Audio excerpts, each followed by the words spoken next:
國際消息來看，加拿大是發生毒包裹案件，一個60歲查甫人佇咧網絡寄有毒的化學物質，寄予買的人協助人行底路，前後後竟然是寄超過1200包，造成41個國家超過100個人死亡，上較細漢的死者才16歲。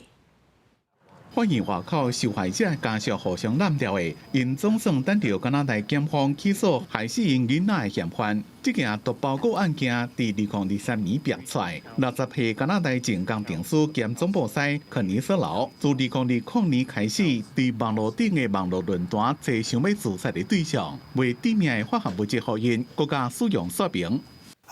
That's really hard to know that my son's died.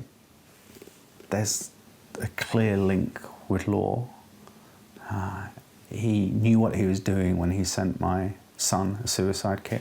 到代志爆出為止，已經寄出超過1200個毒包裹，收件的人除了英國、加拿大，也有澳洲、中國、法國等41個國家，至少造成超過100人死亡。上細漢的只敢若16歲，得到的不法利益約297000加幣，差不多代票680萬。加拿大檢方本來要用已經謀殺罪起訴嫌犯，也無因為過去的判例，嫌犯是提供物品，謀殺罪名可能無法度成立，並也甲嫌犯達成認罪協商。該罪行上懸判14年的教唆或者是協助自殺罪起訴，另外嫌犯離稿佇法庭上認罪，因講受害者家屬無法度接受。Después de esperar 3 años a esto es como una vergüenza para nosotros. Y más que todo que ese señor no da ni la cara a las víctimas, siempre está de espalda.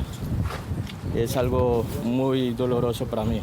英國 NCA 國家犯罪調查局發聲明，講嫌犯敢若是甲112位英國人的死亡有關係。加拿大法庭佇咧量刑的時陣，也會甲英國的案件列入考慮。安裝佇今年9月底開量刑聽證會。